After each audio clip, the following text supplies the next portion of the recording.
सुल्तानपुर एक छोटे से गांव में मोहन नाम का एक बहुत ही सीधा साधा आदमी रहता था। इस गांव में मोहन का एक छोटा सा घर था। मोहन के घर में उसकी पत्नी और उसका एक बेटा था, जो कि मोहन की पत्नी को अभी कुछ दिन पहले ही हुआ था।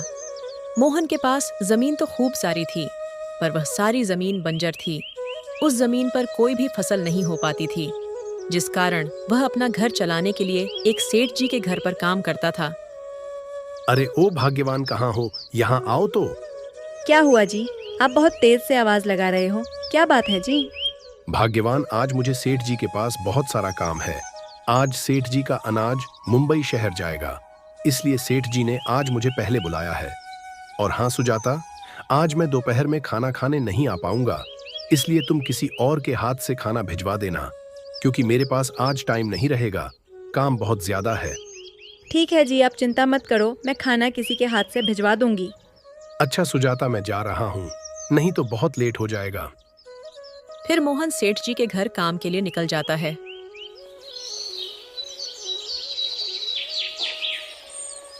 अरे बाप रे, आज तो 2 बज गए हैं। बहुत लेट हो रहा है। रोहन के पापा को बहुत तेज भूख लग गई होगी, मैं क्या करूं? और कोई नज़र भी नहीं आ रहा है कि किसी के हाथ खाना भिजवा दूं। लगता है मुझे ही जाना पड़ेगा।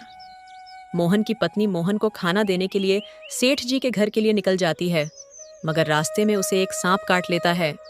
अरे मुझे किसने काट लिया? कहीं मुझे चूहा तो नहीं काटा? कितना दर्द हो रहा है। सांप काटते ही सुजाता जमीन पर गिर जाती है और वहां पर लोगों की खूब सारी भीड़ इकट्ठा हो जाती है। अरे मोहन, तुम यहाँ काम कर रहे हो, क्या तुम्हें गांव की कुछ खबर मिली कि नहीं? क्या हुआ राजेश भाई, तुम इतना घबराए हुई क्यों हो? बताओ क्या बात है। मोहन भाई, अभी खबर मिली है कि तुम्हारी पत्नी को एक सांप ने काट लिया है। तुम्हें तुरंत ही यहाँ से निकलना होगा। मोहन चौंक जाता है। सेठ के यहाँ से तुरंत ही निकल जाता है, मगर मोहन की पत्नी नहीं बच पाती है।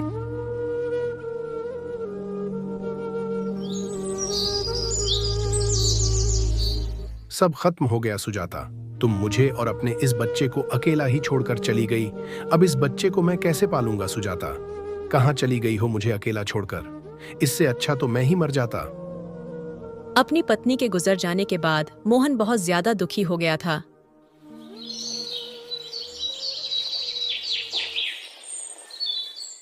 कुछ सालों बाद मोहन के जीवन में खुशी का माहौल बनता है।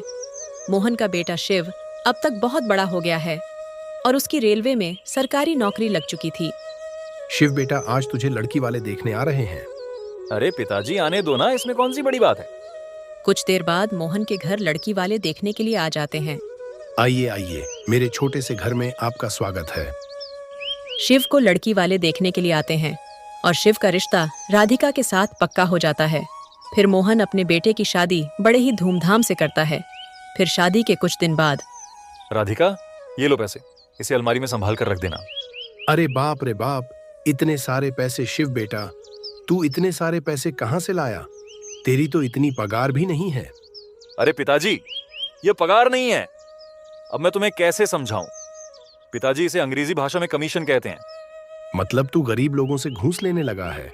और क्या पिताजी, कमीशन तो लेना ही पड़ता है, तभी तो हम अपना सारा ख्वाहिश पूरा करेंगे।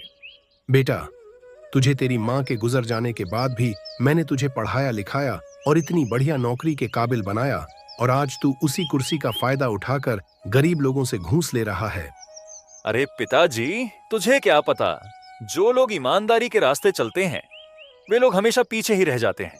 इसीलिए पिताजी, मैं ईमानदारी के रास्ते पर नहीं चलूंगा, क्योंकि मुझे आगे बढ़ना है और पैसे कमाने हैं। देख बेटा, मैं तुझे समझा रहा हूँ, क्योंकि मैं तुम्हारा पिता हूँ, इसलिए तुम्हें सही रास्ता दिखा रहा हूँ।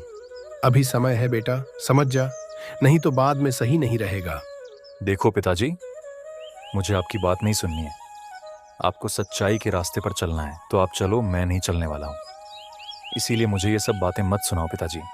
बेटा, मेरी बात खराब लग रही है, लेकिन एक बात और सुन लो, जो लोग गरीबों से घूस लेते हैं वे लोग बहुत जल्द बर्बाद हो जाते हैं। ये मेरी बात हमेशा याद रखना, और हाँ, आगे जैसी तुम्हारी मर्जी। मोहन इतना कहकर घर से बाहर चला जाता है। सुनो जी, पिताजी जो बात कह रहे हैं, पिताजी की बात मान लो और घूस लेना बंद कर दो, घूस लेना हमारे लिए सही नहीं रहेगा। राधिका, तुम भी बहुत चालू हो गई हो। पिताजी अभी मुझे कम सुनाकर गए हैं। जो तुम शुरू कर दिए हो, सांस लेने दोगी या नहीं? मुझे इस घर में सांस लेना पहाड़ है। अब मुझे खाना पैक कर दो, मैं ऑफिस के लिए लेट हो रहा हूँ। घर के झंझट से मैं तंग आ गया हूँ। कभी तुम्हारी बात सुनो, कभी पिताजी की बात सुनो, बस सारा दिन यही करना है। मुझे और काम थोड़ी ना है। इसी तरह मोहन का बेटा शिव लोगों से घूस लेने लगा था। वह हर रोज ढेर सारे पैसे लाने लगा, पर मोहन को बिल्कुल भी अच्छा नहीं लग रहा था। अरे बेटा, ये मुझे नहीं पसंद है। बेटा, मुझे कम पैसे चाहिए, लेकिन गलत काम मुझे नहीं पसंद है। बेटा, छोड़ दे यह सब काम, मत कर बेटा। अरे पिताजी, तुम तो हाथ धोकर मेरे पीछे ही पड़ गए। घूस घूस लगा रखा है। मैं घूस लेना बंद नहीं कर सकता हूँ। पिताजी, अगर मेरे साथ रहना है तो रहो, वरना मेरे घर से ही निकल जाओ। रोज रोज की यह बातें सुनकर मैं तंग आ गया हूँ। इसीलिए पिताजी, अब मेरे घर से निकलो। मुझे आपको नहीं रखना है। तुम्हें जरा सी भी शर्म नहीं है? कोई भला अपने पिताजी से ऐसे बात करता है? क्या वह गलत कह रहे हैं? ठीक ही तो कह रहे हैं ना कि घूस लेना पाप है। कोई ये पाप वाप नहीं होता है। आजकल सब ऐसे ही काम करते हैं। और तुम ज्यादा मेरी अम्मा मत बनो। तुम्हें भी इस घर में रहना है तो रहो, वरना तुम भी यहां से निकलो। अरे बेटा, मेरे कारण तुम दोनों आपस में मत लड़ो। मैं ही इस घर को छोड़कर चला जाता हूँ। अरे पिताजी, इन्होंने गुस्से में आकर घर छोड़कर आपको जाने को बोल दिए हैं। आप तो सच में घर छोड़कर जाने के लिए तैयार हो गए हो। आप कहाँ पर रहोगे? नहीं पिताजी, आप घर छोड़कर मत जाओ। बेटा, तू मेरे रहने की चिंता मत करो। मैं तो कहीं पर भी रह लूंगा। तुम दोनों आराम से रहना बेटा।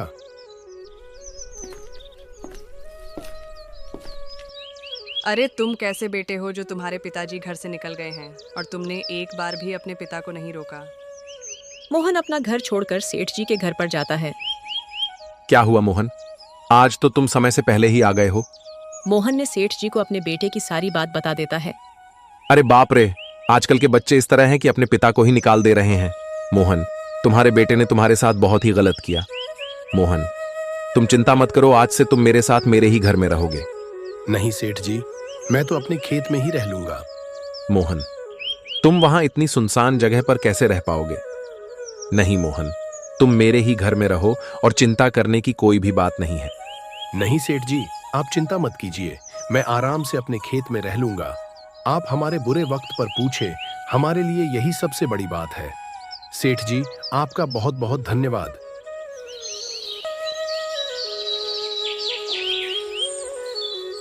तुम्हारा मुंह उतरा उतरा क्यों लग रहा है? आज ऑफिस में कुछ हुआ है क्या? हाँ राधिका, आज लोगों से घूस लेते समय मैं पकड़ा गया हूं।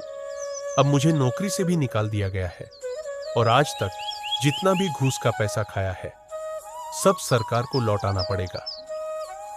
राधिका, अब मुझे बिल्कुल भी समझ में नहीं आ रहा है कि अब क्या करूंगा। मोहन ने अपने खेतों के बीच में एक झोपड़ी तैयार करता है और उसी झोपड़ी में रहने लगता है। सेठ मोहन से मिलने उसकी झोपड़ी पर जाते हैं। अरे सेठ जी, आज तुम्हारा मेरी झोपड़ी में कैसे आना हुआ सेठ जी? अरे मोहन, तुम्हारे लिए एक खुशखबरी है। कौन सी खुशखबरी है सेठ जी? मुझे जल्दी बताओ। मोहन, दूर वाली जो तुम्हारी जमीन है ना, उसके पास से हाईवे निकल रहा है। इसीलिए सरकार 20 लाख रुपए दे रही है। क्या बोले सेठ जी? 20 लाख रुपए? कहीं आप झूठ तो नहीं बोल रहे हो? सेठ जी, सही सही बताओ, क्या बात है? अरे मोहन, मैं झूठ नहीं बोल रहा हूं, सच बोल रहा हूं। मोहन, तुम्हें 20 लाख रुपए मिलेंगे उस जमीन के लिए। अरे सेठ जी, मुझे लग रहा है कि मैं सपना देख रहा हूं। नहीं मोहन, ये सपना नहीं है, ये सच है। भगवान ने आज मेरी सुन ली सेठ जी। आज मैं बहुत ज्यादा खुश हूँ। मेरे पास भी कुछ पैसे हो जाएंगे। मोहन को सरकार की तरफ से 20 लाख रुपए मिल जाते हैं और मोहन अपने गांव के पास जो थोड़ी सी जमीन थी, उस जमीन में एक अच्छा सा घर बनवा लेता है। और उधर शिव से सरकार ने सारा मुनाफा का पैसा और घर भी ले लेता है। अब शिव और राधिका को घर खाली करके जाना पड़ा। तुम्हारे लालच के चक्कर में पिताजी भी घर छोड़कर चले गए।